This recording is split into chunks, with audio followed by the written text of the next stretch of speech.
Por eso es hipoglucemia. ¿A quién le pasa? A los lechones. Les puede pasar realmente a varios animales, no solo a los lechones. Entonces, pero en los lechones es lo más común. Seguramente, no sé si en primero fueron a Topi no, a Gilo. ¿Fueron a Gilo? ¿No les tocó ir a Gilotepec? Creo que sí. Al rancho de cerdos. Y en este rancho seguramente vieron, no, bueno, a los que sí les tocó ir o a los que, aunque sean imagen, han visto a los cerditos. ¿Cuántas crías tiene una cerdita? Cuando está gestante, ¿cuántas crías tiene? Como 10 o 12.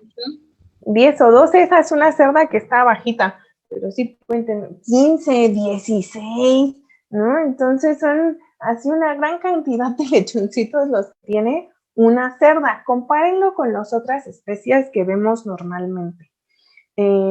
Una perra o una gata, que sean también animales que tienen muchas crías, no, es muy raro que tengan 16, 18. 18 sí ya es como una, ¿no? Barbaridad, pero 16 más o menos es como el promedio, 14, 16. Entonces, estamos hablando de un animal que tiene muchas crías. Nosotros nacemos con cierta cantidad de glucógeno, todos los seres vivos nacemos con cierta cantidad de glucógeno en nuestro hígado y en nuestros músculos. ¿Para qué servía el glucógeno hepático? ¿Para qué nos funcionaba?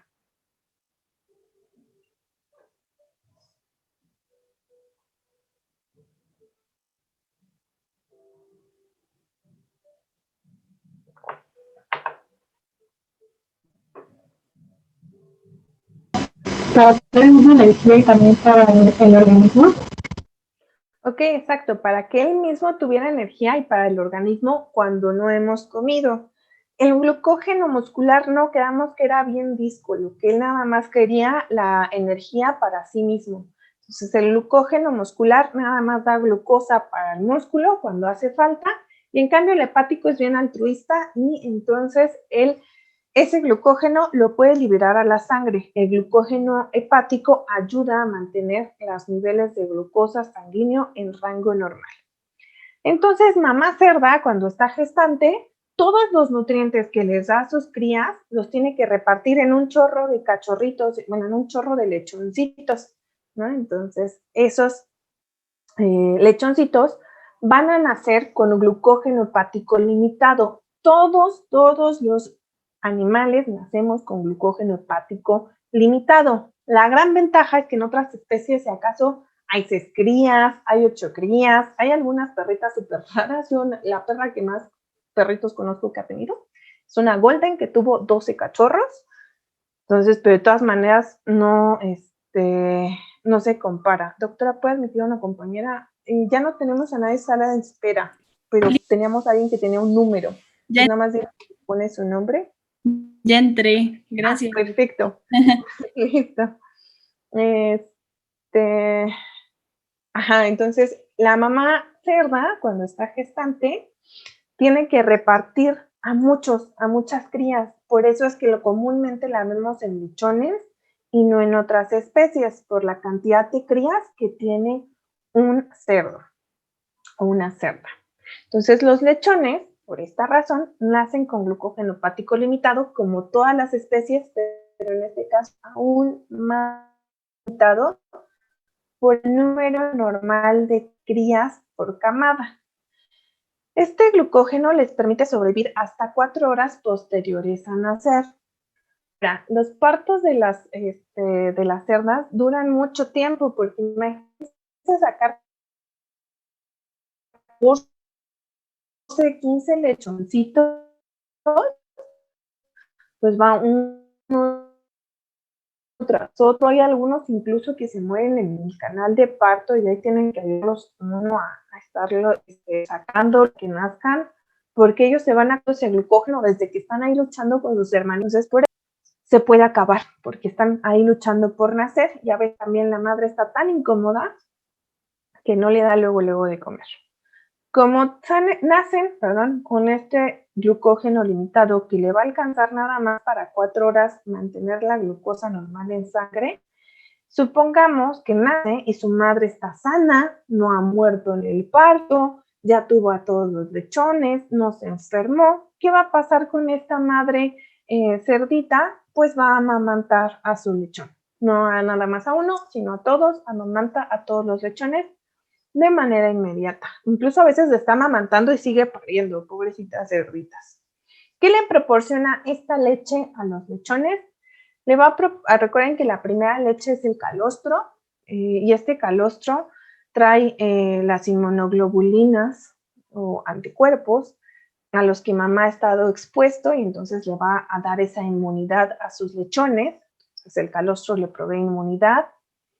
Le provee también glucosa. Recuerden que la leche tiene un disacárido, que es la lactosa, compuesta por una glucosa y una galactosa, y las galactosas se isomerizan a glucosa en el organismo para dar energía.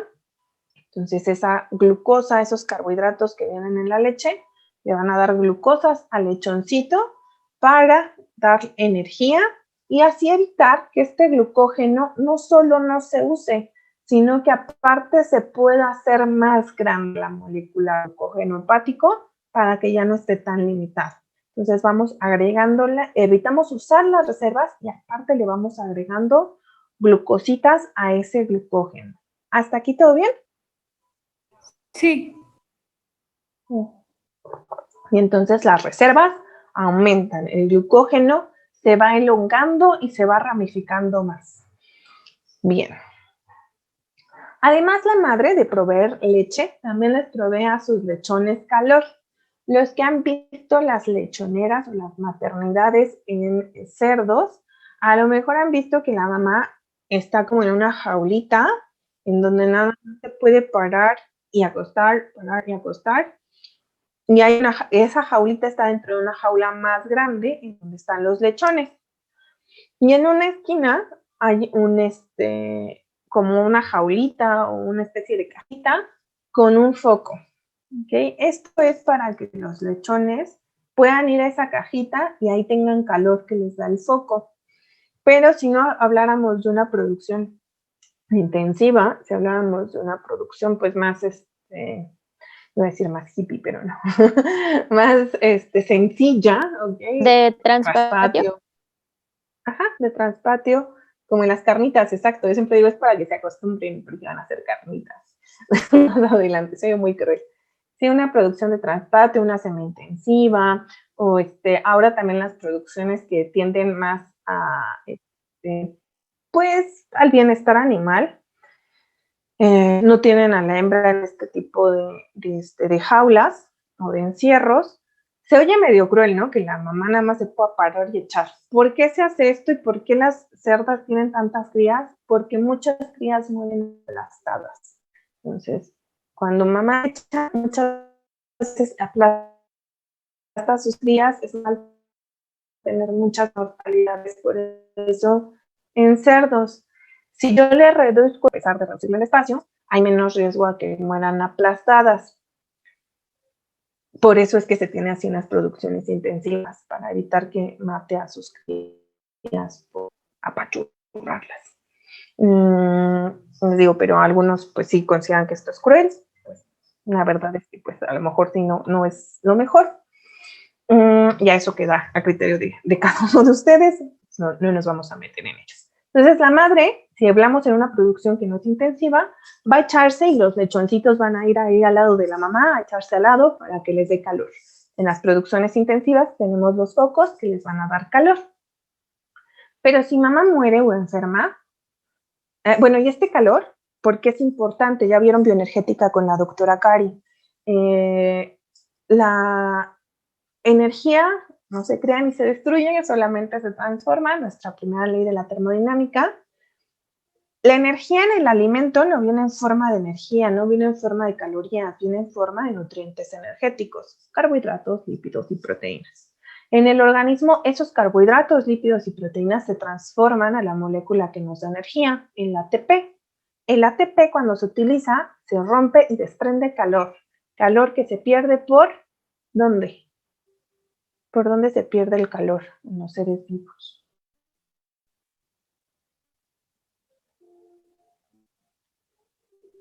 ¿Por el sudor? No, no necesariamente. Hay animales que no sudan. Respiración no necesaria, no todo el calor. ¿Por dónde perdemos calor? Por la piel. Contacto, exacto. Jadeo, pues depende de la especie. Entonces, lo que me están diciendo del jadeo, del sudor, son estrategias, son mecanismos homeostáticos del organismo para perder el exceso de calor. Pero normalmente vamos a perder el calor por la piel. Ahí sí todos, ¿no? Por contacto. Lo vamos a irradiar a nuestro medio. Entonces, esos ATP se rompen, dando calor, y ese calor se va a ir perdiendo por la piel, queramos o no. Se va a ir perdiendo, no lo podemos mantener en el organismo. Si la temperatura ambiental es muy baja, se va a perder más calor y por eso aumenta el consumo voluntario. Son cosas que vieron ya. Entonces, mamá evita que el lechón tenga muchas pérdidas de calor. Entonces, que conserve más energía, que no tenga que estar rompiendo tantos ATPs para, y por lo tanto no está perdiendo tanto calor, que esa energía se quede para él. Y eso en un animal que está en crecimiento es muy importante, ¿no? Que no pierda mucho calor, no necesita comer más para crecer, para tener esa energía para él. Bien, entonces, si la mamá no le proporciona calor, el lechón va a dar más energía. Entonces, y evita también que utilice sus reservas de energía. Entonces, evita que utilice el glucógeno. Entonces, mamá le da leche y le da calor. A veces no es mamá la que le da calor en las producciones intensivas, sino un foco, pero cumple esta misma función.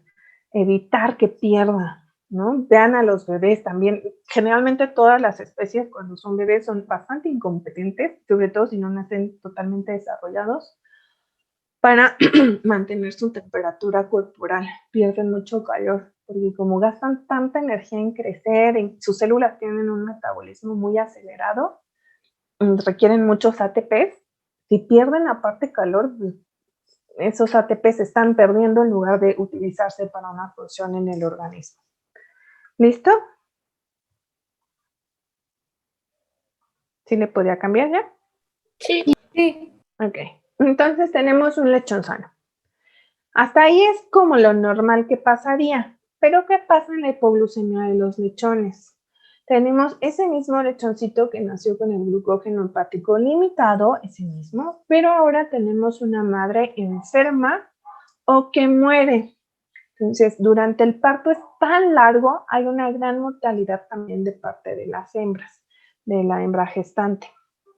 O simplemente se le quedó un lechón atorado en canal de parto, luego nacen hasta momificados ya los lechoncitos, todo eso lo van a ir viendo poco a poco en la carrera, pero el parto en las cerdas es bastante crítico y bastante largo por la cantidad de crías que tiene. Pero si la madre enferma o muere, pues entonces no va a amamantar a sus lechones. Si no los amamanta, pues no les da ese calostro, entonces eso se traduce en que el lechón no va a tener inmunidad, no le va a dar energía, no le va a dar esa lactosa en la leche que trae glucosa y galactosa, entonces eso se traduce en que no va a haber energía para el lechón y que se va a tener el lechón que ver en la necesidad de utilizar esas reservas de energía. Entonces, lo primero es empezar a utilizar el glucógeno hepático. Entonces, ¿qué hace este lechoncito que no recibe leche de mamá? Va a empezar a hacer glucógeno. ¿Cuál? Glucógeno. Exacto. Glucógeno lisis. Va a empezar a romper su glucógeno hepático para mandar glucosas a sangre y que haya energía para todas las células. Y entonces este glucógeno solamente le dura 4 horas. Si en 4 horas yo no le doy nada de comer a este lechón, entonces este lechón se va a morir porque se acaba sus reservas de energía. Entonces van a empezar a disminuir sus reservas poco a poco. Tenemos 4 horas y parece como, ay, ¿cómo no nos vamos a dar cuenta en 4 horas? Recuerden que en una producción no tenemos una sola cerda y además de eso, cada cerda tiene un chorro de lechoncitos y generalmente sincronizamos todo. Las inseminaciones son juntas, que todas queden gestantes al mismo tiempo, que todas van a parir en similares días. Entonces entra una y entran todas y tienes ahí un colapso de lechoncitos. Entonces puede ser que sí se te pasen las 4 horas y no te des cuenta. Entonces empiezan a disminuir las reservas. Además de eso, si la madre está muerta, ya no le va a dar calor. No le va a dar calor a su lechón y por lo tanto el hecho de que no reciba calor, él va a tener mayor pérdida de calor. Si pierde mucho calor o si está generando y mandando ese calor al ambiente es porque está rompiendo muchos ATPs, rompe muchos ATPs y entonces no nada más no recibió energía, sino que está utilizando energía de más. Va a tener que acelerar su metabolismo para mantener su temperatura corporal y no tiene sustratos para ese metabolismo, no está comiendo. Entonces va a utilizar la energía también para mantener temperatura y las reservas, ¿no? Utilizar ese glucógeno limitado para mantener su temperatura corporal. El lechón, entre más frío esté el ambiente, pues más rápido se le agota el glucógeno. Tenemos 4 horas máximo si estamos termoestables, pero si no estamos termoestables, ¿no? Si no hay una temperatura, pues 20, 21 grados, va a perder rápido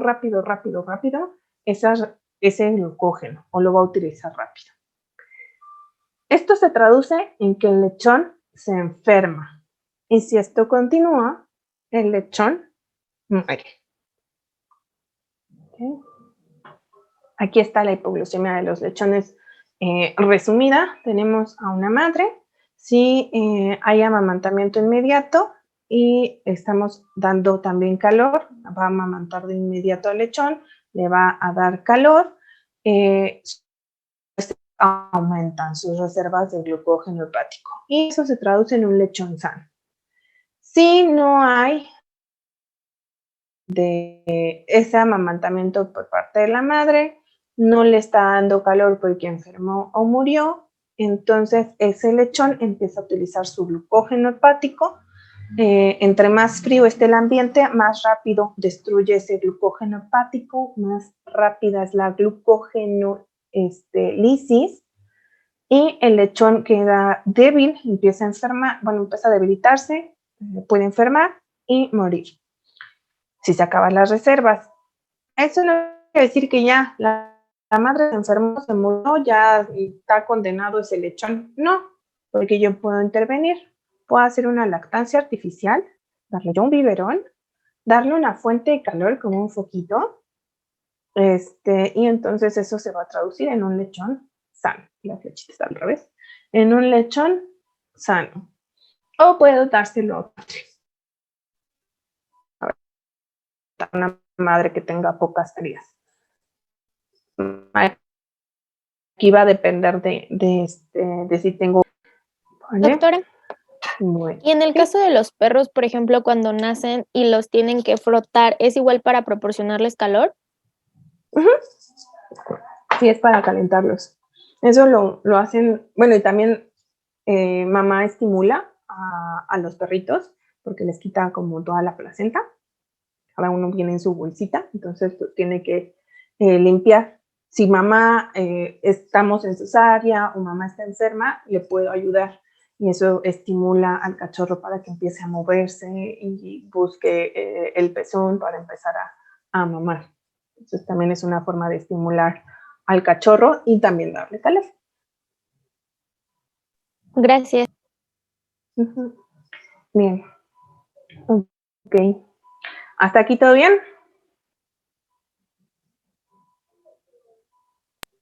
Sí. ¿Dudas de hipoglucemia de los lechones?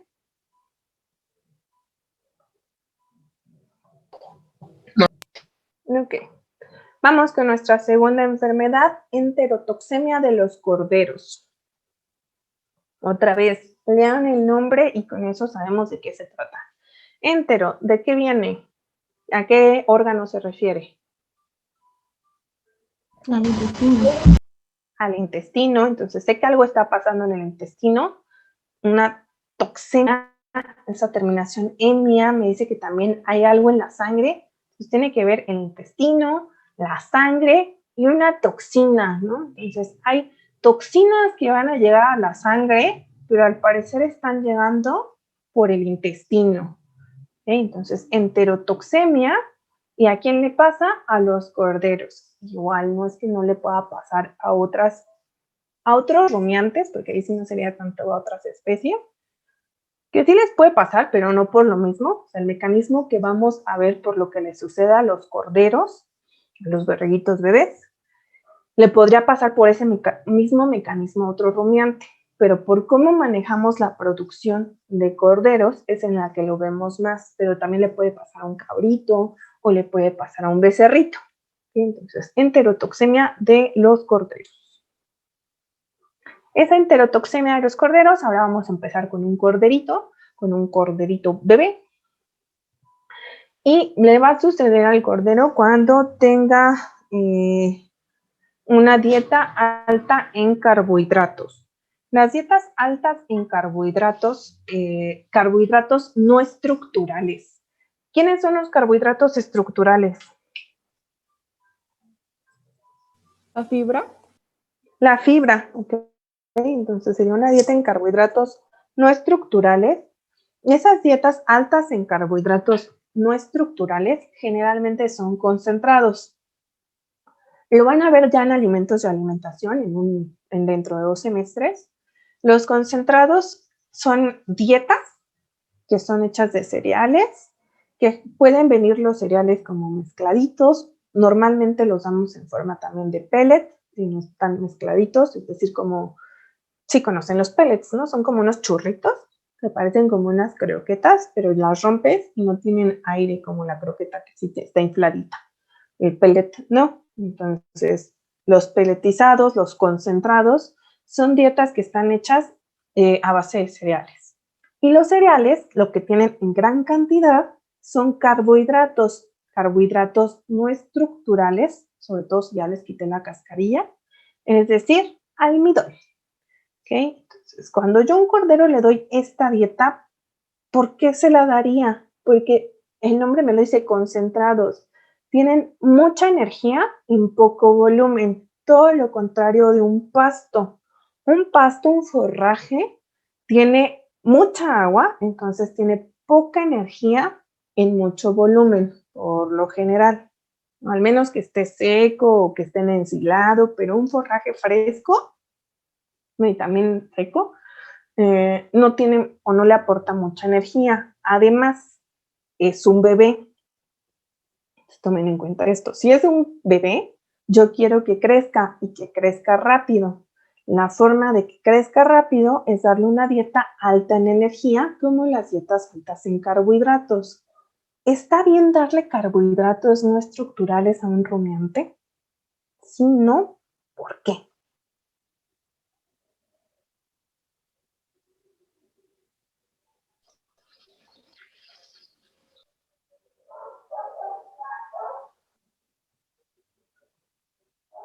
¿Qué le pasa a los carbohidratos en los rumiantes? Sean estructurales o no. Fermentan. Se fermentan. ¿En dónde? En el rumen. En el rumen. En el ¿Se acuerdan que tenían los bebés rumiantes? ¿Tenían rumen funcional o no? No, tenían una gotera esofágica. Exacto. Tenía la gotera esofágica, el rumen. No está funcional porque un bebé se alimenta al inicio de pura leche. Entonces, poco a poco, el canal se va perdiendo y entonces el rumen empieza a ser funcional. Pero esto pasa poco a poco, no es inmediato. y yo quiero que crezca mucho. Entonces nosotros en las producciones, como quiero que crezca lo más rápido posible, obviamente sin dañarlo también, pues les damos concentrado, aprovechando esa ventaja que tenemos con los bebés, que el rumen no está funcional, que aparte un bebé requiere mucha energía, pues estamos hablando de que de bebés, los rumiantes, podemos tratarlos como un animal no fermentador pregástrico, incluso no fermentador. Te puedo dar muchos carbohidratos y teóricamente no pasaría nada, pero ahorita vamos a ver qué pasa, ¿vale? Entonces, esos concentrados que son altos en almidones, yo se los doy y como el rumen no está activo, pasan del esófago hasta el abomazo. Nos saltamos todo el proceso de fermentación gracias a esa gotera esofágica. Es muy común en la producción de borregos que vemos, no sé si igual en Topi a lo mejor les tocó ver, depende en qué época fueron a Topilejo, en los corrales de las borregas que acaban de tener crías, que todavía está la borrega con las crías, todavía no hay destete. Entonces, todos los corderitos que no hemos destetado no dependen totalmente de mamá. De hecho, ningún mamífero lo destetamos y ya luego, ¡pum!, comida. Sino poco a poco, desde que está tomando leche, le empezamos a dar alimento. Y ya después que se acostumbró al alimento, ahora sí, destete. Nunca es como, te alimentabas de pura leche y ahora ya no. Te sigo dejando la leche, pero te empiezo a introducir alimento y a quitar cada vez más la leche hasta que te la quito por completo. Entonces, en la alimentación o en el manejo que tenemos de los corderos, de los borreguitos, es que aún con mamá les ponemos mini comederos adentro del corral, en donde no cabe la cabezota de la mamá, pero sí cabe la cabecita de los corderos. Y en esos comederos chiquitos les ponemos granos, ¿no? Les ponemos concentrados justamente para hacer esto. Es el creep feeding. Si no, pero si es creep feeding, este tipo de manejo, el mini comederito chiquito. Ahorita les busco una imagen al final o para la clase de mañana. Bien, entonces el rumen no está activo, pasamos hasta abomazo y la digestión es normal como la de cualquier otro. Pero si se acuerdan del aparato digestivo de un rumiante, no nada más hay saculaciones en el estómago, también está saculado el ciego. Entonces, y en cualquier intestino grueso vamos a tener microorganismos, va a haber microbiota siempre en el intestino grueso de cualquier especie. Entonces, los rumiantes también fermentan intestino. Entonces, lo que sí es que si doy un exceso de esos carbohidratos, de esos concentrados, van a llegar al intestino y se van a fermentar. Se van a empezar a fermentarse. ¿Qué pasa con la fermentación? ¿Alguien iba a comentar algo? ¿No? Entonces, la fermentación, recuerden que es un proceso que debería, para no causar daños, hacerse de manera lenta. Lo que se fermenta lento son los carbohidratos estructurales. En cambio, los carbohidratos no estructurales, como el almidón que tienen los cereales, se va a fermentar muy rápido por el tipo de enlaces. El tipo de enlace que tiene el almidón son enlaces alfa o beta.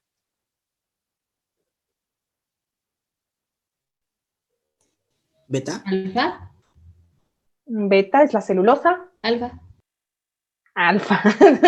Ok, entonces el almidón tiene puros enlaces alfa y los enlaces alfa son mucho más rápidos, fáciles de romper para las bacterias.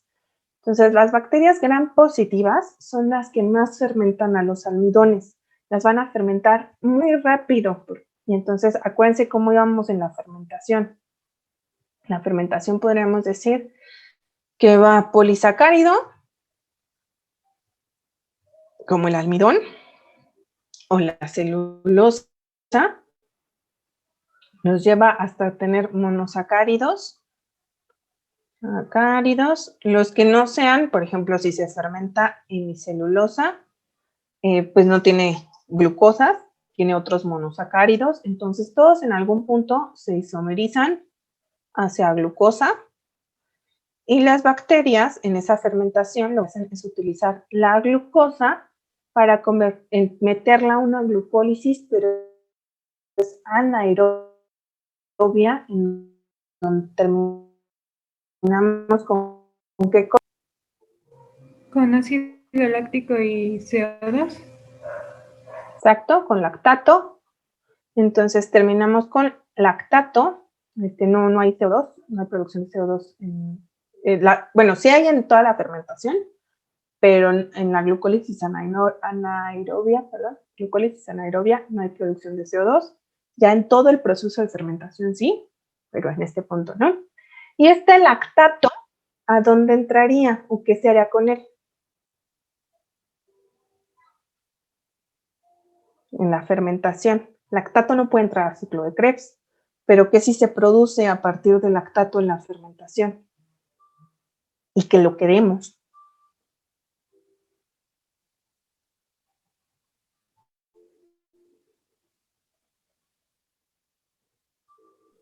¿Piruvato? Ok. Piruvato no, piruvato se produce antes. En la glucólisis aerobia se produce piruvato. Cuando no hay oxígeno, se convierte en lactato y el lactato se convierte a Ácidos grasos volátiles. exacto, AGVs, aminoácidos grasos volátiles, que son 3: acetato, propionato y butirato, o ácido acético, ácido propiónico y ácido butírico. Entonces, estos 3 AGVs son algo deseable, porque estos se absorben bien fácil, aunque sea que se produzcan a nivel intestinal y dan energía. Pero no queremos, aunque sí se produce lactato, no lo queremos mucho. ¿Qué pasa? En la fermentación de los carbohidratos no estructurales, como el almidón, que es lo que traen los cereales, que la fermentación es más rápida. Entonces, más rápido me deja lactato. En la fermentación de fibras, como la celulosa, va a pasar exactamente esto mismo, pero va a ser lento. ¿De qué me sirve que sea lento? Que las bacterias que hacen este cambio, finalmente las bacterias hacen todo esto porque secretan enzimas, las bacterias que hacen este cambio de lactato a AGV se pueden saturar estas vías. Si pasa muy rápido, si pasa lento, es poco probable que se sature. Entonces, las bacterias gram positivas, van a fermentar carbohidratos no estructurales como el almidón. Y producto de esta fermentación, de esos carbohidratos, vamos a tener generación de lactato, y explicamos por qué. Se genera lactato, que debería cambiar a AGVs, pero si saturo las vías, porque genere el lactato muy rápido, voy a saturar esto, se bloquea, ¿sí? Se bloquea la producción de lactato hacia AGV y el lactato queda como lactato. Y entonces este lactato va a acidificar, va a disminuir el pH a nivel de intestino, estamos a nivel intestinal. Disminuye el pH intestinal, lo acidifica, y con esa acidificación empiezan a morir bacterias gram negativas. Las gram negativas generalmente son celulolíticas. Y las gram positivas, que son estas moraditas, son amilolíticas. Rompen a los almidones, ¿no? Como el que traían los cereales que acabamos de ver. Van a morir gram negativas por la disminución del pH, sobreviven gram positivas, y no solo sobreviven, sino que estoy dando mucho sustrato, así que se pueden multiplicar. Una de las gram positivas que va a proliferar más es Clostridium perfringens tipo D. Ok, voy a borrar esto. Entonces, Clostridium empieza a proliferar, perfringens tipo D. Entonces, este Clostridium va a liberar antígeno. Aquí dice antígeno lambda. En realidad son 16 antígenos diferentes que actúan como toxinas. Doctora, Acuérdense que, ¿sí? ¿era Clostridium qué? Perfringens tipo D.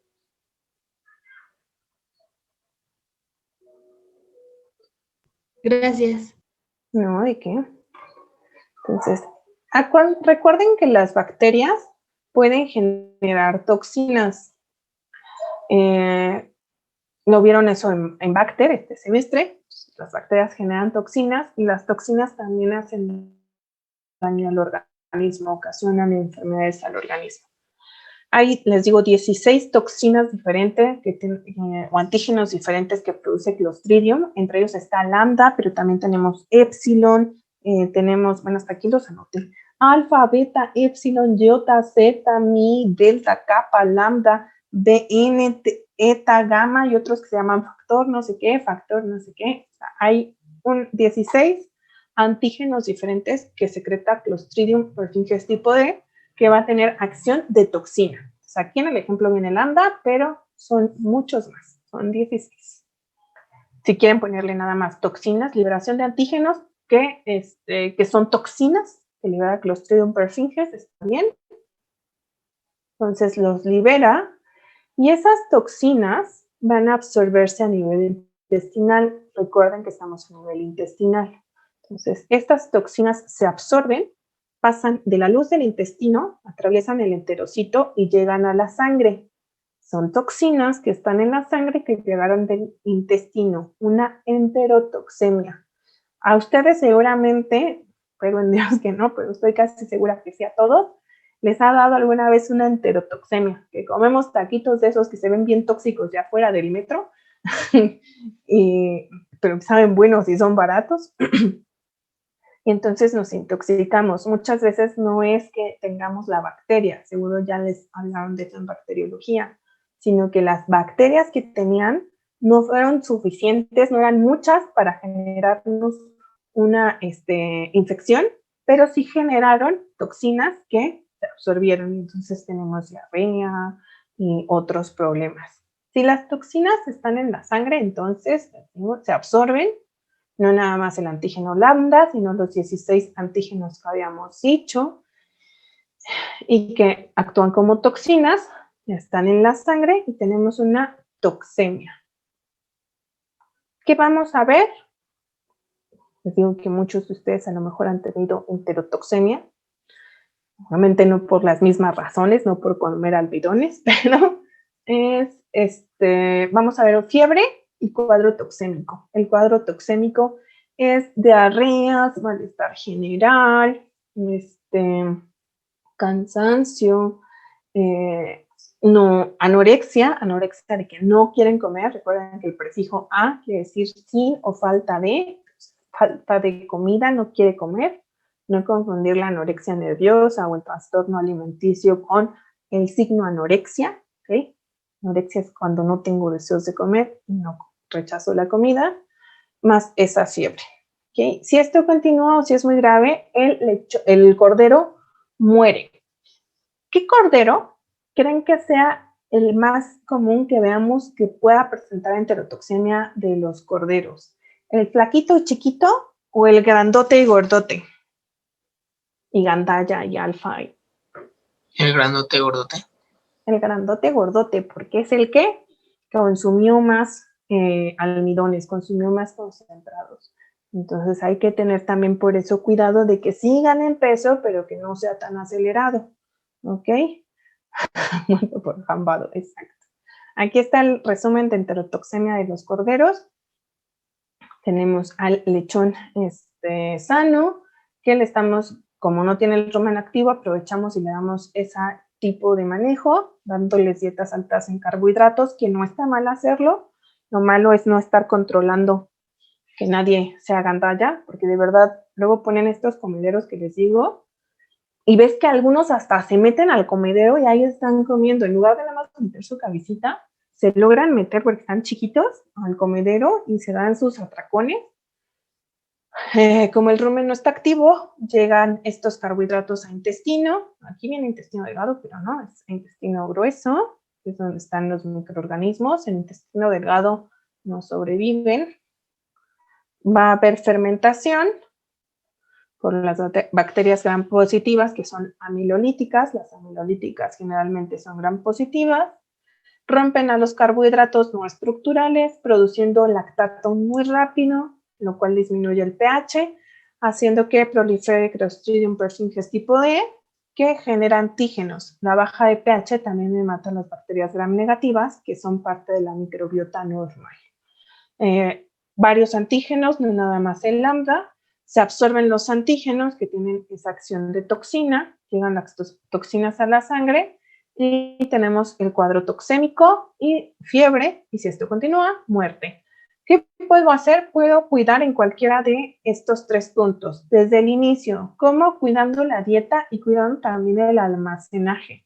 ¿Por qué el almacenaje? Porque ahorita hablábamos de dietas de concentrados, de cereales, que tienen un montón de almidón. Pero también puede pasar si yo doy un forraje que ya se fermentó afuera del animal. Pasa mucho con la alfalfa. La alfalfa se fermenta muy fácil y es un forraje. ¿Ok? Si la alfalfa no la conservo de manera adecuada y la hago paca, hago mis pacas de alfalfa, mis cuadritos, con la alfalfa no del todo seca, sino medio húmeda, se va a fermentar. Y cuando yo abro mis pacas de alfalfa y las empiezo como a desgreñar, les dicen, ¿no? Para darlas de comer, hasta me puede llegar ese aroma a fermentado. Entonces, por eso también hay que ver que se conserven bien, porque se me pueden fermentar incluso afuera del animal los alimentos. Yo creo que les ha pasado a ustedes mismos. A mí me pasaba mucho cuando era estudiante. Me acuerdo una vez así que me dio un coraje porque me llevé como una gran topper lleno de zanahoria rallada y era lo único que llevaba para comer todo el día en la facultad y hacía calor. Abro mi topper y luego la zanahoria olía a fermentado. Entonces los alimentos, si no los conservamos a cierta temperatura y con poca humedad, se nos pueden fermentar antes de darlos, ¿no? Entonces, por eso también cuidar el almacenaje. Si ya la regué o ya se dio un atracón, uno de mis corderos, y veo que está consumiendo mucho, que está muy gordo, que los demás no consumen nada, puedo sospechar que tiene enterotoxemia, entonces puedo darle bicarbonato de calcio. Entonces, bicarbonato de calcio para disminuir el pH. Si ya tengo todo el cuadro toxémico y no mejora, y no mejora, y no mejora, le puedo dar sueros hiperinmunes para evitar que muera por esa intoxicación. Por eso dicen que no se les dé alfalfa caliente. Sí, exacto. La alfalfa caliente se refiere a eso. Ni a los conejos ni a ningún animal. De hecho, en Tequis tienen praderas de corte. Ya en forrajes les enseñarán qué son las praderas de corte. Pero hasta el nombre pues lo dice otra vez, ¿no? Son praderas que yo hago que crezca un forraje y después la corto y le doy ese forraje. No es que meta a mis animales ahí. Y tienen praderas de corte de alfalfa. Y hay vaquitas que se avientan, ¿no? Que salen. O sea, todavía me dijeron que hace un año que todavía lo hacían. Hay vaquitas que aprenden a salirse del corral, de sus corrales, para irse a dar atracones de alfalfa, porque aparte saben muy bien. Entonces, eso es un problema. ¿Se les puede dar carbón activado? Sí, no es común que se les dé, pero sí, sí se les podría dar. De todas maneras, aquí vemos como nada más por qué se dan las enfermedades, tratamientos y eso lo van a ver bien hasta las producciones. Porque acuérdense que muchas veces ni tratamientos se dan. Ok, entonces voy a pasar a la siguiente, que es acidosis ruminal.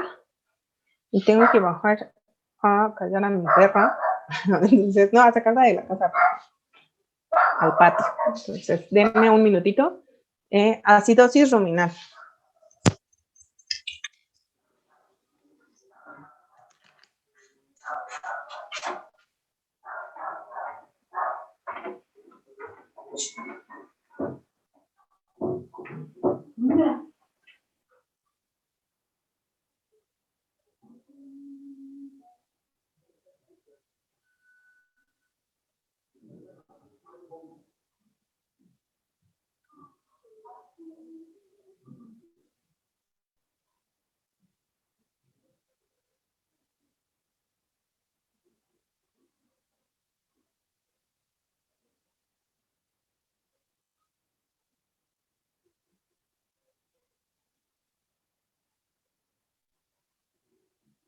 Estas tres cosas: fibra detergente neutra, fibra detergente ácida y lignina. ¿Cómo sé cuánta celulosa tiene mi alimento o cuánta hemicelulosa y celulosa? Pues por restas, ¿no? Si yo ya determiné cuánta lignina hay, pues ya puedo restar lo demás y hacer ahí ir sacando las diferencias. ¿Qué es lo que me interesa que tenga más la dieta de un rumiante? Estos dos sí los quiero y este no lo quiero. Una fibra es de mejor calidad si tiene más hemicelulosa y celulosa, pero si, aunque es de mejor calidad y la puede aprovechar más el animal, también eso la hace mucho más fermentable. Les digo, lo que más fácil se fermenta de los forrajes que normalmente utilizamos son la alfalfa y el trébol. De todas maneras, eso lo van a ir viendo en forrajes, en alimentos, entonces lo van a alucinar, no se preocupen, pero desde aquí les vamos como explicando qué es lo que pasa desde nutrición. Entonces, ¿hasta aquí vamos bien? Sí. Sí. Entonces, las dietas altas en carbohidratos, aquí dice solubles, simplemente dietas altas en carbohidratos fermentables y no estructurales. En esos dos, fermentables y no estructurales. Como el almidón es no estructural, y fermentables como el de la alfalfa y el trébol. ¿Qué va a pasar con mi rumiante? A mi rumiante adulto le voy a dar, si le doy de estas dietas altas en carbohidratos o en fibras suculentas o pastos suculentos como la alfalfa y el trébol, se los voy a dar, los va a comer y como su rumen está activo, va a llevar a cabo procesos de fermentación muy, muy rápido. Estos se fermentan, quedamos que los carbohidratos no estructurales y las fibras suculentas se fermentan muy rápido y esa fermentación acelerada ocasiona que quede mucho lactato. Ahorita era lo que habíamos visto en enterotoxemia. Entonces va a llevarse a cabo fermentación a nivel del rumen, una fermentación bastante acelerada. ¿Y quiénes son las bacterias o a qué grupo pertenecen? Que son gram positivas o negativas, las bacterias que rompen a los almidones. ¿Cuáles quedamos que son? Positivas. Positivas. Entonces, a las que les voy a dar más chamba son a las gram positivas. Entonces, estas bacterias gram positivas van a empezar a fermentar estos carbohidratos no estructurales y estas fibras altamente fermentables, generándome sí AGVs, sí se va a generar mis AGVs porque estamos en un rumen activo, entonces se forma acetato, butirato, propionato, ¿okay? Propionato, pero también se genera lactato, ¿okay? Entonces empieza a disminuir el pH y el pH va a llegar a un punto en que esté en 6.0. Cuando llegamos a ese pH de 6.0, ¿puedo cambiar de diapositiva o me espero tantito? Ya. ¿Ya? Cuando llegamos a ese pH de 6.0, empezamos ya nada más a generar puro lactato. Ya la conversión hacia AGVs, de lactato hacia AGVs, cuando llegamos a ese punto de 6.0, a ese pH, ya es poco viable. Entonces, en la fermentación, el lactato queda como lactato, ya no se convierte a mis AGVs cuando el pH del rumen llegó a 6. Y el lactato que se genera hace que el pH comience a bajar más y más. Cuando llegamos a un pH de incluso 5.5, aquí dice que 5.0, pero desde 5.5 a 4, que ya prácticamente es incompatible con que el animal esté bien. Entonces, cuando llegamos a esos pH de 5.5 hacia abajo, empiezan a morir las bacterias gram negativas. Y recuerden, en los que llevaron Bacter este semestre, vieron que las bacterias es como jugar a la guerrita. De las que haya más son las ganonas, ¿no? Entonces, las que Si mueren las gram negativas, ¿qué va a pasar con las gram positivas? Van a empezar a proliferar. Entonces empiezan a proliferar las gram positivas. Hay más y más. Sobre todo, ¿qué gram positivas o qué tres tipos de bacterias van a proliferar más? Vamos a tener que se proliferan Lactobacillus spp, Streptococcus bovis y Bacteroides amylophilus. Entonces, estas 3 gram positivas proliferan cuando el pH está en 5.5 por abajo. ¿Por qué llegamos a ese pH? Porque a partir del pH de 6, que se produjo por la fermentación de estos carbohidratos, ya no se pueden convertir en lactato a los AGVs. Entonces, lactato queda como lactato, en lugar de transformarse, disminuye el pH, causa la muerte de gram negativas, proliferan gram positivas, sobre todo estas 3, Lactobacillus, Streptococcus bovis y Bacteroides amylophilus. Me dicen cuando pueda cambiar de diapositiva.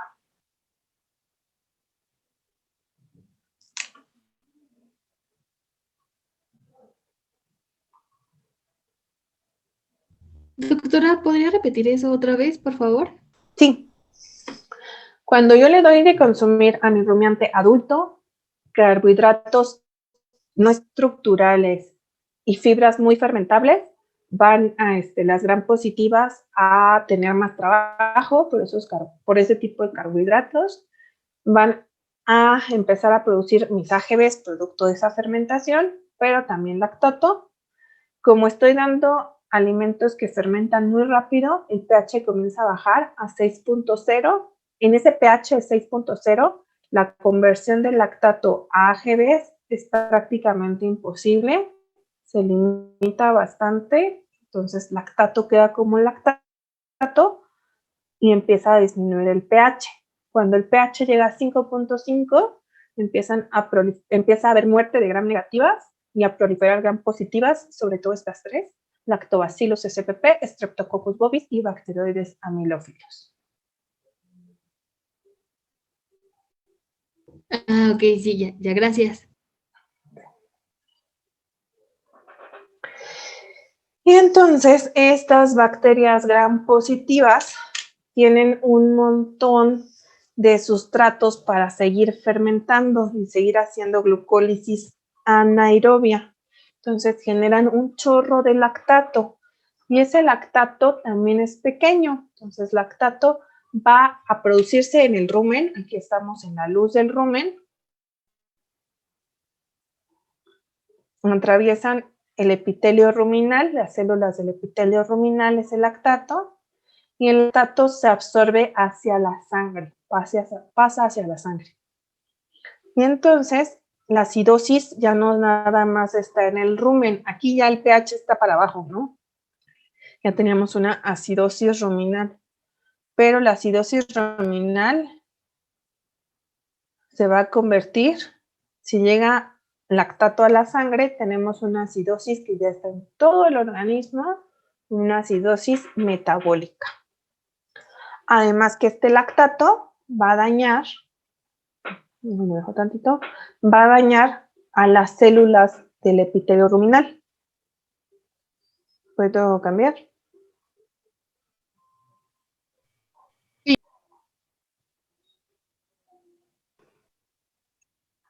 Entonces daña a las células del epitelio ruminal y entonces más rápido se absorbe ese lactato. Pero ¿qué más hay en el rumen aparte del lactato?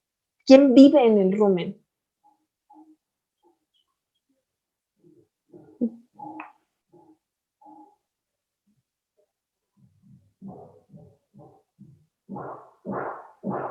Sea un animal sano o enfermo, ¿quién vive en el rumen? Protozoarios y hongos. ¿Mm? Protozoarios y hongos. Protozoarios y hongos. ¿Y qué más aparte de protozoarios y hongos? ¿Quién es mi población más abundante en número? Bacterias. Las bacterias. Bacterias, ok. Entonces, todo lo que habita en el rumen Si se daña el epitelio ruminal, al final de cuentas, ese epitelio ruminal controla quién pasa la sangre y quién no. Pero si se daña por la disminución de pH y el lactato acidifica tanto que daña las células del epitelio, pues empieza a, sería del epitelio lo más correcto. Sí, podemos decirle mucosa. Hay un daño a las células de la mucosa ruminal y entonces también atraviesan los microorganismos. Entonces ahí ya nada más tenemos que pasa o que hay una acidificación de la sangre o una acidosis metabólica, sino que se absorben las bacterias, sobre todo las que están en mayor número, hacia la sangre. La sangre del tubo digestivo, todo lo que se absorbe en el tubo digestivo y pasa a la sangre, pasa a circulación general. O a dónde es como el sitio en donde checamos que se está absorbiendo a nivel de tubo digestivo. ¿Qué órgano se encarga de checar? Hígado. Entonces, estos microorganismos van a ir a hígado.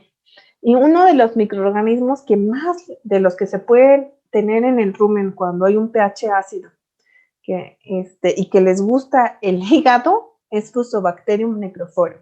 Entonces, esta bacteria gram positiva que la encontramos en grandes cantidades en el rumen cuando hay una acidosis ruminal, va a llegar por sangre a hígado, pasó a sangre porque se dañó la mucosa del rumen y llega por circulación a hígado y este Fusobacterium necrophorum va a impactarse ahí, hay una impactación de bacterias.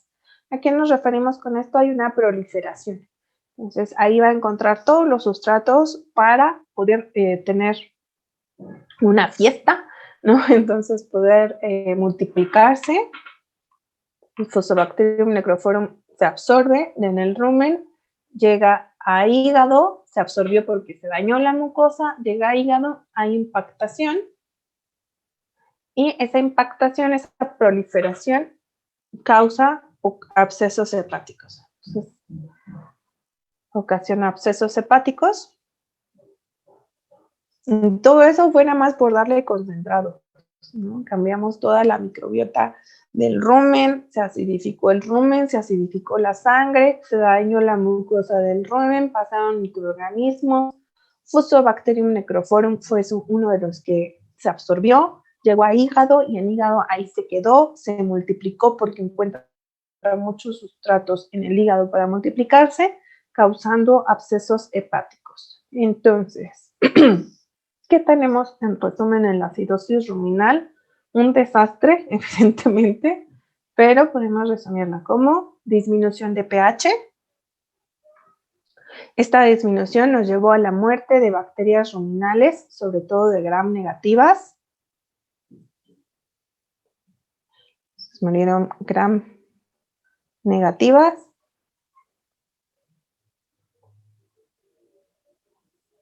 ¿Puedo cambiar? Sí. Daño de la mucosa ruminal por esa disminución en el pH. Hay un daño a la mucosa ruminal. Y ojo, algo que no hemos mencionado. La fermentación, ya me dijeron, produce AGVs, por ahí una de sus compañeras me dijo, produce CO2. ¿El CO2 qué es? ¿Un líquido, un sólido o un gas? ¿Ya? Un gas. ¿Es el único gas que se produce en la fermentación? Digo, no me tienen que decir cuáles, pero ¿se producen más gases durante la fermentación? ¿También se produce metano? Sí, también se produce metano, exactamente. Hasta por eso le echamos la culpa a los rumiantes del calentamiento global. Entonces, se producen un montón de gases. De hecho, es normal producir gases durante la fermentación. Habíamos hablado cuando vimos rumen en las unidades del inicio, que en un experimento de la prepa o de la secundaria, luego los ponían a picar fruta, ponerla en un bote de refresco, dejarla ahí a que se fermentara y le ponían un globo a la botella y el globo sigue inflando por la producción de gas de la fermentación. Si aumenta la fermentación, aumenta la producción de gases a nivel ruminal.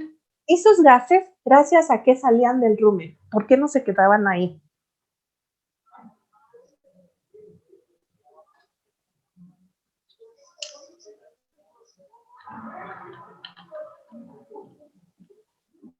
¿Eructo? Eructo, movimientos secundarios ruminales, que son para expulsar gases, que es el eructo. Pero si se distiende porque se forma gas, ¿se puede mover, se puede contraer el músculo? No. No, entonces disminuye la motilidad ruminal. Si disminuye la motilidad, no hay los movimientos ni de mezcla ni de eructo, ninguno de los dos, pero como estamos fermentando, se sigue formando gases. Y como no hay movimientos, esos gases se acumulan. Entonces hay acumulación de gases por disminución de la motilidad. Y a esa acumulación de gases le llamamos timpanismo gaseoso. Hay otro tipo de timpanismo, que es el timpanismo espumoso, que lo vamos a ver después. Pero el timpanismo, siempre que hablamos de timpanismo, es acumulación de gases en el rumen. Me adelanto un poquito. En el espumoso se crea espuma. El gas está atrapado en burbujas. En el gaseoso no. En el gaseoso el gas de la fermentación está libre en esa capa gaseosa del rumen. No está atrapado el gas en burbujas. ¿Okay? En el timpanismo gaseoso. Está libre en la capa gaseosa del rumen y no puede expulsarse. Entonces, acumulación de gases, que eso le llamamos timpanismo gaseoso. Entonces, el rumen está en qué cavidad torácica, abdominal, pélvica. Abdominal. Abdominal. Y el rumen estamos de acuerdo que ocupa un gran espacio de la cavidad abdominal. Si aparte de eso está lleno de gases, ¿cómo va a estar ese rumen grandote y pegadito a qué órgano, a qué músculo que diferencia cavidad torácica de cavidad abdominal? Diafragma. Diafragma. Entonces, yo creo que sí les ha pasado que se dan un atracón de comida, entonces no pueden ni respirar del atracón porque su estómago está muy lleno. O si tomaron muchos líquidos, también luego pasa, ¿no? Nuestro estómago se llena. Entonces, aquí en el caso del rumiante con timpanismo, va a llenarse tanto el rumen, a distenderse tanto, que además de no moverse, no permite que el diafragma baje. Bueno, en este caso que vaya hacia caudal, porque estamos hablando de cuadrúpedos. No permite de manera adecuada los movimientos del diafragma, y el diafragma es un músculo que ayuda a ¿qué cosa? A la respiración. A la respiración. Entonces también vamos a ver problemas respiratorios. Entonces vean cómo en la acidosis ruminal nos maltrata tanto a nuestros pobres rumiantes. Hay problemas respiratorios por eso. Y finalmente los animales llegan a muerte y tienen muchas razones de dónde sacar esa muerte, ¿no? De la causa de muerte. Todo empezó por la acidificación, pero tenemos una acidosis metabólica, tenemos abscesos hepáticos, tenemos acumulación de gases en el rumen, problemas respiratorios, entonces hay un montón de cosas. Entonces aquí está el resumen de acidosis ruminal. Le pasa a cualquier rumiante, sea doméstico o silvestre, por consumir almidones o fibras muy fermentables, digamos que lo vamos a poner como fermentables. Va a haber una fermentación muy acelerada, una glucólisis anaerobia muy fermentada, donde generamos piruvato y también mis AGVs.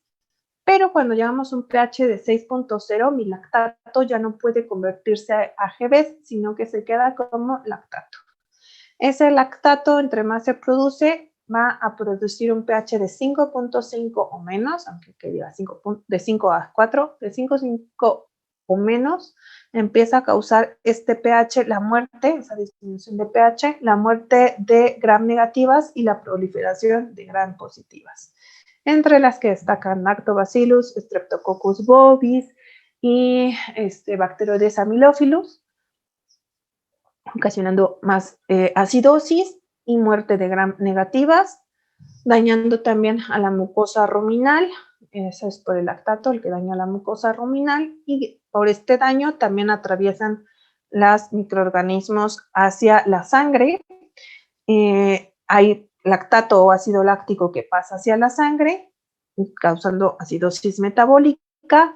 Cuando Fusobacterium necrophorum es el que se absorbe, llega a hígado, y en hígado hay impactación de bacterias, lo cual causa abscesos hepáticos. Fusobacterium necrophorum es el que me causó esos abscesos hepáticos. El lactato pues, también daña el hígado, daña todo el organismo, causando esa acidosis metabólica. La fermentación tan acelerada produce muchos gases. Esa acidosis va a hacer que se produzcan muchos gases. Entonces tenemos timpanismo gaseoso y ese timpanismo gaseoso nos lleva a problemas respiratorios. Listo. ¿Hasta aquí todo bien? Sí. Sí, todo bien. Sí, doctora. Vamos a ver otra que más o menos es lo mismo, pero se da en otros animales y en otra parte del organismo, que es la laminitis. Itis, inflamación. ¿Inflamación de qué? De las láminas. ¿De las láminas de quién? Del casco. ¿Okay? Entonces, laminitis es inflamación de las láminas del casco. En esta laminitis le va a afectar a ovinos, a bovinos, pero sobre todo a caballos. De hecho, yo creo que no en quien se ve más, porque sí, también se ve mucho en ovinos y en bovinos, pero en donde se trata más y en donde es así como algo que se ve muy, muy común es en caballos. ¿Alguien llevó la de cuidados y exterior de equinos? Sí. Entonces ya probablemente les hablaron de la laminitis, ¿no? Sí, un poco. Un poquito, sí, pero no tan bien. En clínica ya de caballos es donde lo van a ver mejor. Los animales de producción también sí los solemos tratar para la laminitis, no es un animal que ya esté perdido, pero ya en casos muy severos no se busca rescatar. Recuerden que en animales de producción, pues por muy triste que nos parezca, pues es rastro, ¿no? Si no mejora, si algo se nos complica, muchas veces sale más caro. Pero en animales de alta estima, como los caballos, pues sí, hasta el último momento buscamos rescatar. ¿Por qué da la laminitis? Son muchas razones, no nada más es factor el alimento, tiene que ver también los suelos, tiene que también ver los cuidados que tengamos con estos cascos, tiene que ver incluso la cantidad de agua que tomen, pero aquí lo estamos abordando desde la materia de nutrición, entonces nos vamos a enfocar más qué es lo que pasa con la dieta o qué influencia tiene la dieta para la presentación de la laminitis.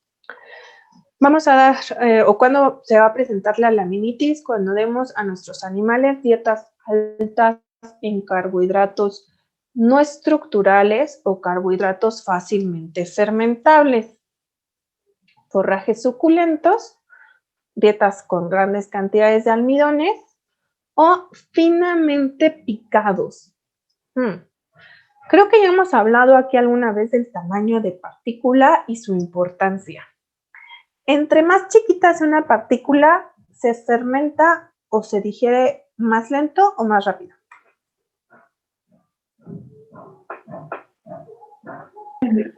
¿Más rápido? Más rápido, porque hay más superficie de contacto. No es lo mismo fermentar o digerir una molécula grandota, porque nada más tengo esta superficie de contacto, a moléculas pequeñitas, bueno, o a estructuras pequeñitas. Entre más pequeño sea un alimento, la partícula, entre más pequeña sea la partícula, no la molécula, entre más pequeña sea la partícula, más superficie de contacto tiene, más rápido se digiere y o se absorbe, dependiendo de qué animal hablemos, ¿no? Si es un animal no fermentador, pues se va a digerir. Si es un animal fermentador, fermentación, porque hay más superficie de contacto.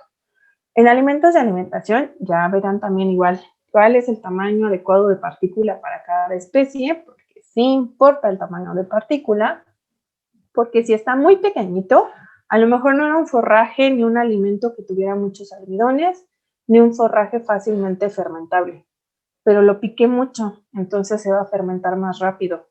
Puede ocasionar exactamente lo mismo. Son como cosas que uno nunca piensa.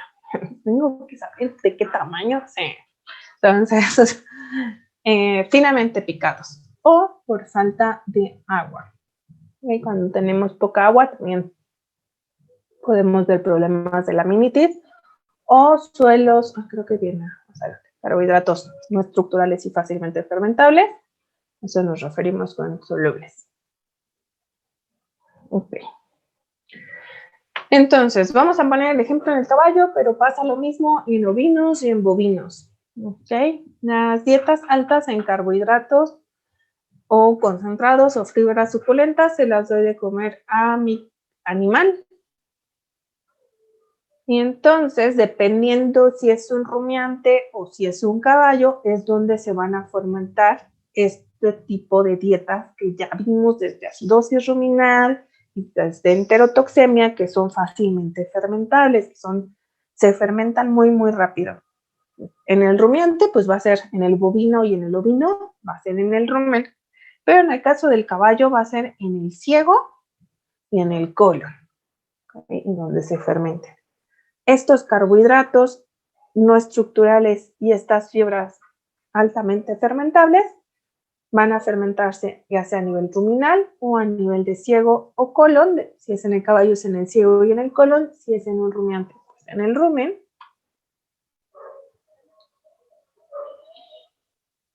Recuerden que el caballo fermenta en los dos. Como es más grande el colon, pues decimos que es un fermentador colónico, pero su ciego también es bastante grande, entonces también fermenta. ¿Listo? Sí. Estoy sufriendo porque me está dando como alergia. Entonces, ¿qué va a pasar en la fermentación muy acelerada? ¿Qué es lo que más produzco?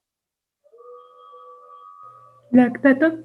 Exacto, entonces se produce lactato de esta fermentación y lactato y lactato y lactato y más lactato, y ese lactato disminuye el pH.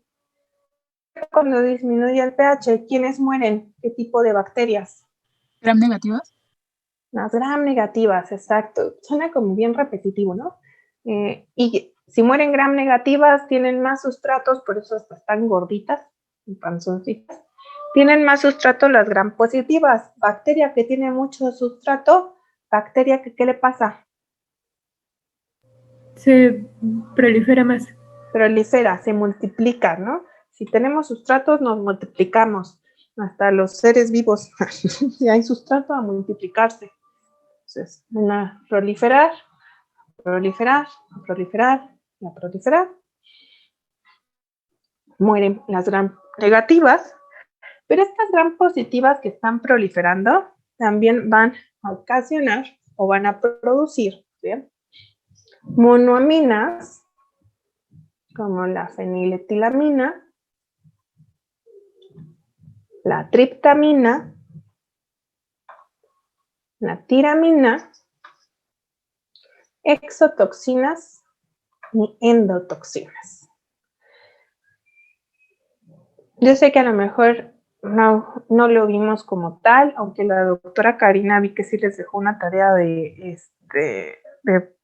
aminas biogénicas, bueno, productos de los aminoácidos más bien, y que muchas eran aminas biogénicas. Las monoaminas se sintetizan a partir de algunos aminoácidos. Creo que es un poco evidente de que hay aminoácidos. Fenil, ¿qué aminoácido será?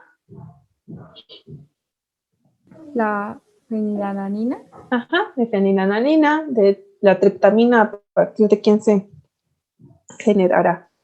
Triptófano. Triptófano. Y la tiramina. Tirosina. Tirosina. Entonces, las monoaminas son monoaminas que producen las bacterias a partir de aminoácidos. Les digo, estas normalmente no vienen en esos productos de los aminoácidos y que tienen función como de toxinas, digámoslo así. Y las exo y endotoxinas pues, también las producen las bacterias que van a causar daños en el organismo. Entonces, dependiendo del animal del que estemos hablando, si es un rumiante, esa acidosis sucede, esa fermentación, perdón, acelerada está sucediendo en el rumen. En el caso del caballo, esa fermentación acelerada, proliferación bacteriana y generación de lactato, está sucediendo en ciego y colon. Pero como se genera lactato, y esto ya lo vimos, el lactato, aparte de disminuir el pH, daña, ¿no? Daña la mucosa, ya sea ruminal, en el caso de un rumiante, pero si hablamos de un caballo, o sea, hay un daño a la mucosa intestinal, de ciego y de colon. Este daño, ya lo vimos, va a aumentar la permeabilidad, va a modificar la permeabilidad, y entonces se va a absorber todas las sustancias, ¿no? Lactato, pudiendo ocasionar una acidosis metabólica también, microorganismos causando infecciones a nivel sanguíneo, pero también estas monoaminas y estas toxinas, y las monoaminas tienen función de toxina, se van a absorber, van a pasar a la circulación, como en enterotoxemia. Las toxinas pasan a circulación, pasan a la sangre, entonces hay absorción de toxinas. Absorben las toxinas, que son las monoaminas y las exo- y endotoxinas. Y estas toxinas van a llegar, pues están en la sangre, entonces en la mucosa, en el endotelio de los vasos sanguíneos, en realidad en las mucosas, en la piel, tenemos diferentes células del sistema inmune. Inmune ustedes la llevan en quinto, ¿verdad? Sí. Ok. Entonces hay células del sistema inmune que es normal que estén ahí en las mucosas, en el endotelio de los vasos sanguíneos. Y unas de estas células, que son los mastocitos,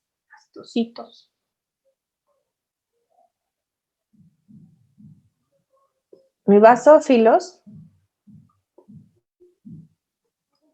cuando reaccionan o cuando hay presencia de estas toxinas, dicen, oh, algo nos está atacando, hay que contrarrestarlo. A veces este contrarrestar de nuestro sistema inmunológico sale contraproducente, ¿no? Si alguno sufre de asma, seguramente sabe de lo que hablo, o de alguna alergia, pues finalmente nuestro organismo nos está intentando defender de algo. Igual cuando tenemos una infección, nuestro organismo dice, algo está raro aquí, ¿sabes qué? Fiebre, tos, que tenga mucho moco. Obviamente eso nos hace sentir mal, pero está intentando protegernos. Entonces, estas células, mastocitos y basófilos que se encuentran en mucosas y en piel, cuando tienen o cuando se topan con las toxinas, van a liberar histamina para intentar defenderme. Y la histamina va a ocasionar vasoconstricción. ¿Qué es vasoconstricción? El vaso sanguíneo se hace pequeñito, menos ancho, se contrae. Y entonces, en los vasos sanguíneos de pequeño calibre, que no son muy anchos de por sí, puede obstruirse por completo.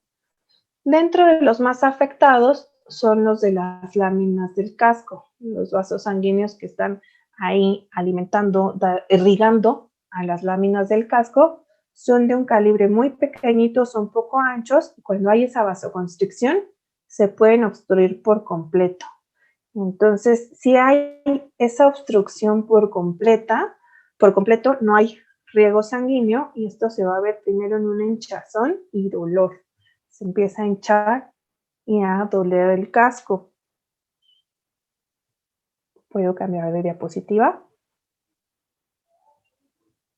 Sí. Entonces empieza a doler, a hincharse. Es como cuando ustedes se amarran una liga o traen algo muy apretado, luego se empieza ahí a acumular la sangre, y eso hace que se quede acumulada la sangre porque no puede fluir, y se empieza a hinchar, duele, y empieza a aumentar la temperatura. Entonces hay un incremento de la temperatura ahí a nivel de casco por esa vasoconstricción.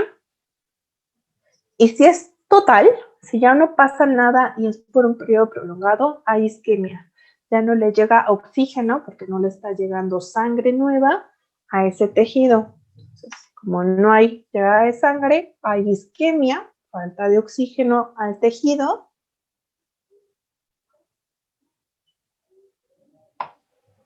Y esa isquemia nos va a traer daños tanto vasculares en los vasos sanguíneos de las láminas del casco. Entonces, va a haber daños en la vasculatura y también va a dañar a las láminas del casco porque no están recibiendo oxígeno por falta de ese flujo. Y el casco va a estar defectuoso. Como se están inflamando estas láminas, van a hacer que el hueso rote. ¿Qué hueso? La tercera falange.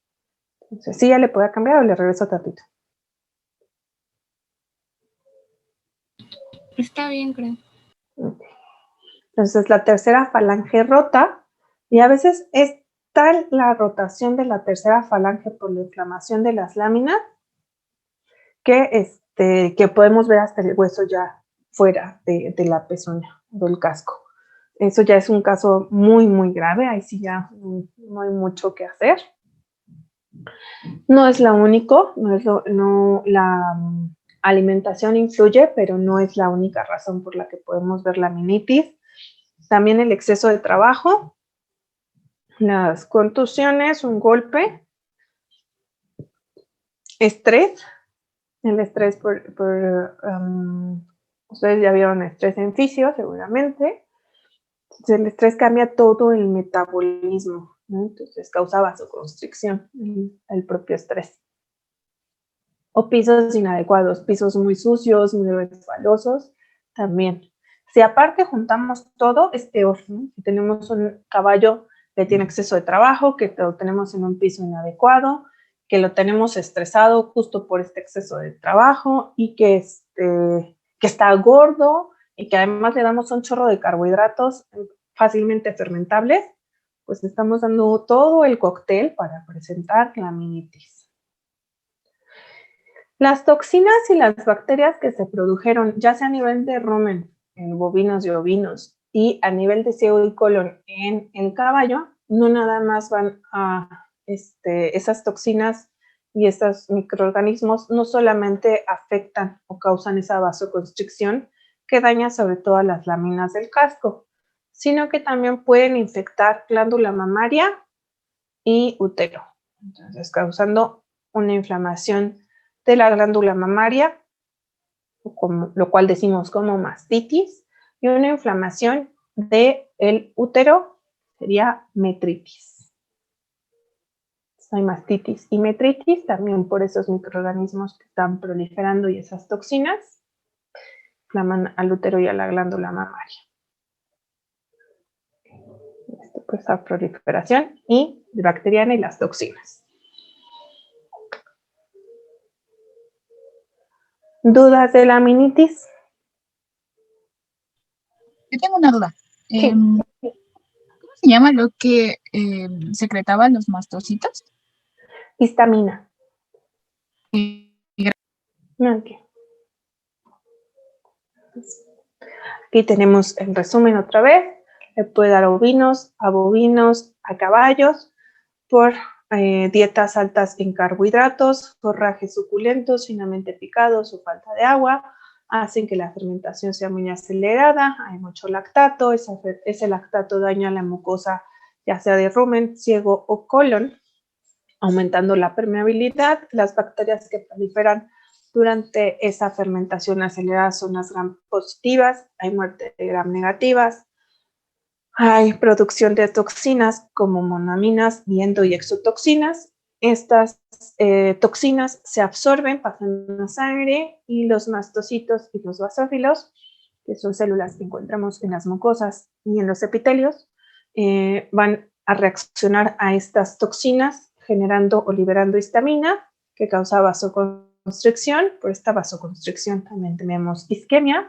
Y en los vasos sanguíneos de pequeño calibre, como los que encontramos en las láminas del casco, va a hacer que el flujo sanguíneo sea mucho menor, lo cual se traduce en dolor, aumento de la temperatura, hinchazón, hay un daño a los vasos sanguíneos y también a la propia lámina. Por esa inflamación pueden llegar a hacer que rote la tercera falange. Ok. Cetosis. Ya me quedé sin voz.